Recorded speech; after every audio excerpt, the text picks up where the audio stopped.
What's going on, gamers? It's your boy Dom here, back once again for another video, joined by my friend Chris today. How you doing?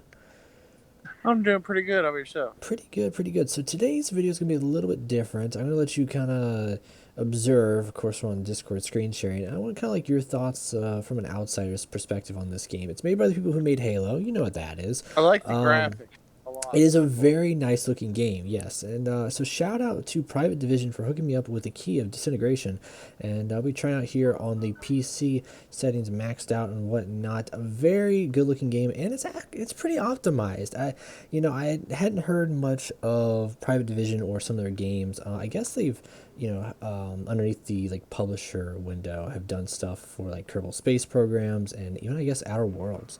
But Disintegration is a bit of a different game. Like I said, you can see some kind of like similarities to Halo in that regard. But I see a lot of Star Wars. yeah, like sci-fi-esque, and it looks pretty cool in that regard. From what I've played with the game, there's one big takeaway from it that I feel like this game was kind of born in the wrong generation. But we're gonna jump over here to this pad, and we're just gonna get straight into the gameplay here, and you guys will kind of see what I mean by that. So we have a mission select here. The game does offer multiplayer, training, and campaign. Campaign's pretty good, and the cinematics are really nice for this game. But I'm not gonna really spoil anything there with the story. It's a really good story. I recommend it to check it out. It's really cool, and like the lore behind like the change, like why you're going through like these changes with the robots and changing like your like species almost. It's kind of weird how to explain it there. And multiplayer, there's just no one really on the servers, I guess because it's a new game on PC.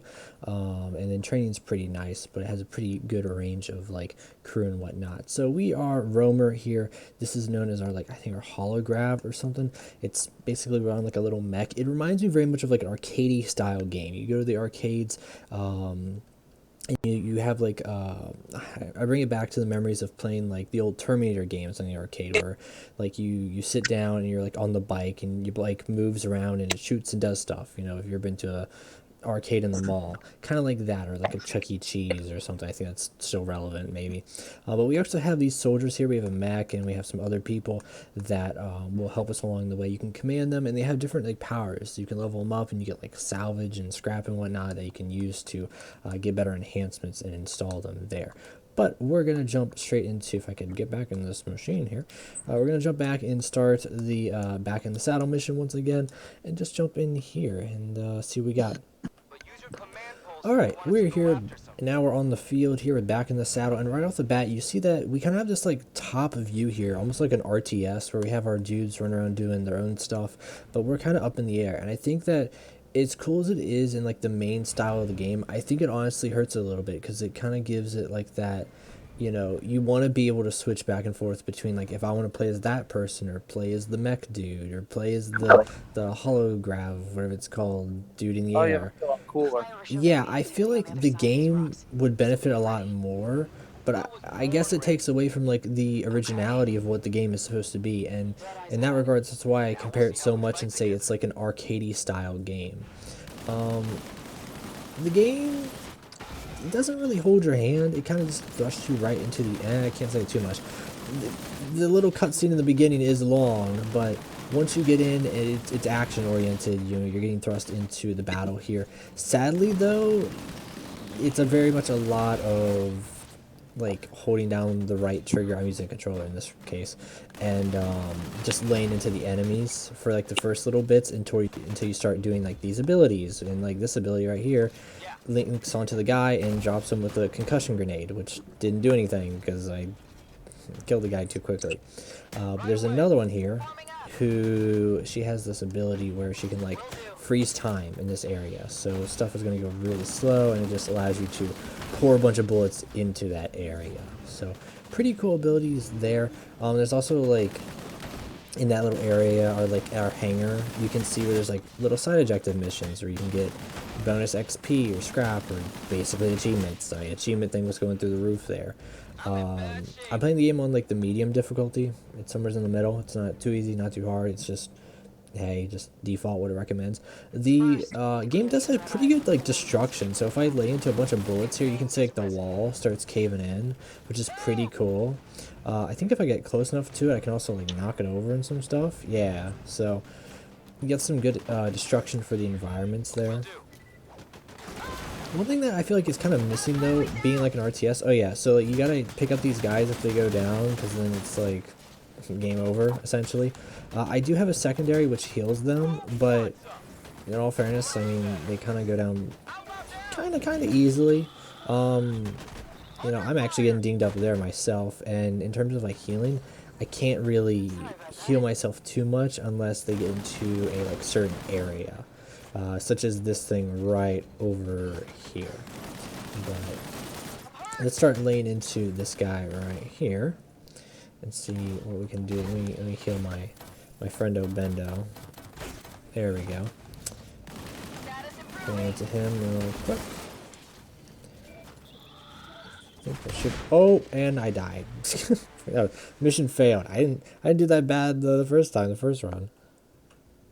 So now that I died there, let's talk a little bit about the multiplayer. Like I said here, I wasn't really lucky enough to get into matchmaking. I tried for a while, and it just doesn't seem like there's many people in matchmaking, which is very interesting given that it kind of seems like a very important part of this game, aside from the storytelling there. So some player appearances here, you can change your emblem, which is pretty cool. It even has like a custom emblem maker, which is very reminiscent of like, you know, the Call of Duty Halo, you know, make your own emblems and cool looks there. There's no lightning bolt. Come on, guys. I'm all about the lightning bolt. What's going on here? But I imagine with some creativity, you can kind of make really anything, especially because the days of mixing emblems together gets really wild, honestly. No, we're not going to save that. I'll just use my ugly looking thing with a hammer, a little diamond shape there. Crew appearances, pretty cool. So we got some different like characteristics for them. You got the Spaniards, you got the knights, you got the ninjas, we chose them, there we go, the samurai, you got your cyberpunk dudes, your metalhead like raiders, you know, these guys are really just they're moose, they're meese. You can customize them, like I said, change the colors up, which is pretty cool, pilot them, but it's really how much are you going to, you know, utilize that, you know what I mean? And we'll try to get into a matchmaking game here, and just we'll try, essentially. Hey, looks like we finally did it. Only about 2 minutes loading in there. Hopefully we'll be able to get into Shipbreaker Zone Control. Really excited, actually. First multiplayer game, guys. See what we're rock and rolling with, player-wise. So, about 10 players in. Not bad, not bad. And load those game assets there. So as I continue waiting here for the game to start up, here's a bit about the zone control and what we hopefully will get into here. We can see that previously, like I showed with the campaign, you have your troops. You're able to move around with them and say, hey, tell them where to go, and they have their abilities, but you're moving around mostly as your little holograph dude, whatever you call, flying in the air, shooting stuff galore. So alright, here we are. We are finally in, and we're going to pick our peoples. I think we'll go Lost Ronin for this one.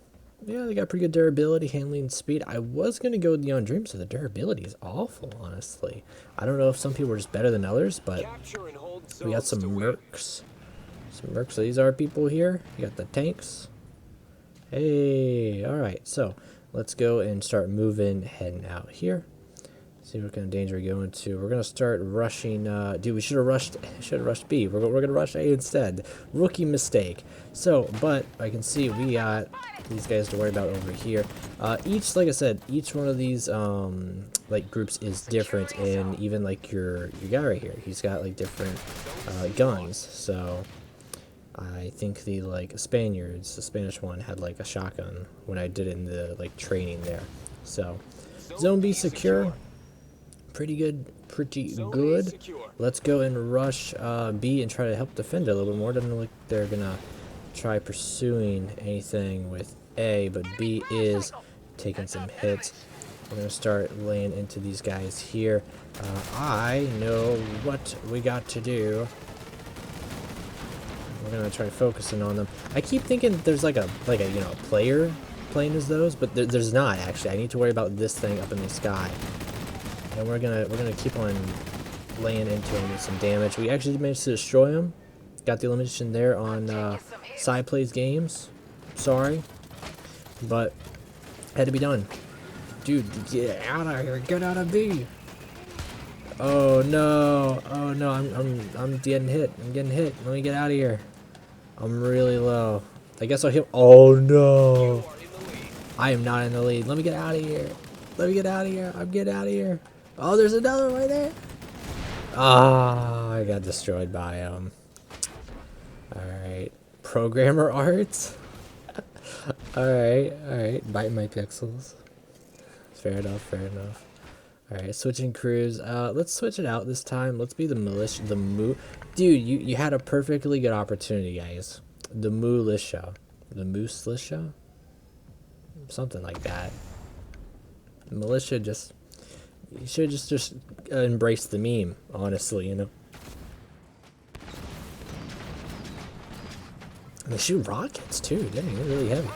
So we're gonna try getting stuff shot out of the air real quick. Reload. He's gonna try to run out of here, but it's too late. He's dead. Got him. Dude, I come on. Give me that. That was not him. This guy's gonna try to make his way out of here, but he's done. Bolt got the disintegration. All about that. That's what the name of the game is called. Only took about like 11 minutes in the video to figure out why, but there it is. Disintegrating them. So let's go and cap C real quick.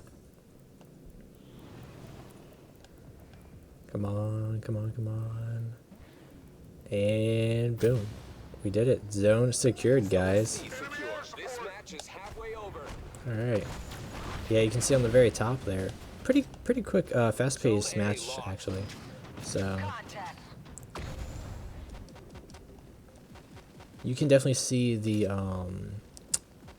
influence of like Halo and Titanfall culture upon this game. So, but I keep on bringing it back to like a very arcade-style game for some reason, you know.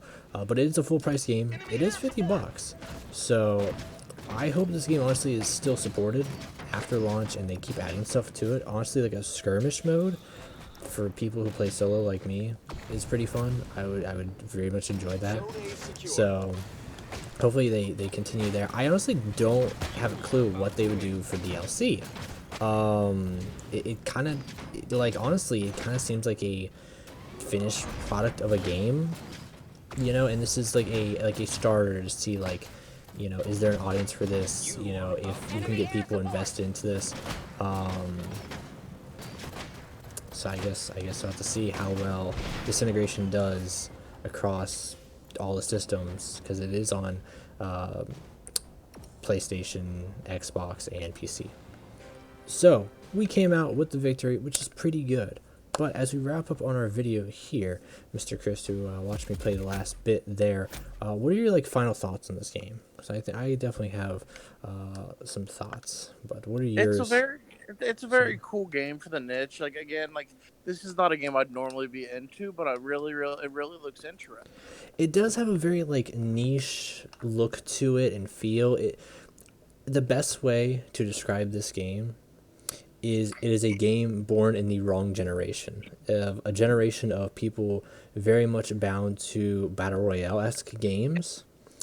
If this game came out near the beginning of the Xbox One, PlayStation 4 life cycle, I think it would have done phenomenal, you know, compared to other games that were trying things out when those consoles were coming out. Coming in at the end of their life cycles, you know, I think kind of hurt it a bit. It's not a bad game. There are some things I think preferably I would like to play as like the people on the ground too, like switch in and out. The characters are nice and lighthearted, like the Moose Militia and the like cyberpunk dudes and the ninjas and whatnot. But I'm pretty much gonna leave it there on that final comment of it is a game born in the wrong generation, but you can still get something out of it for what it offers in a unique multi-genre game, I guess you would say. Other than that, that's going to do it for Disintegration, guys. Until next time, thank you for joining me, Chris, and giving your thoughts on this one. Everyone, peace out.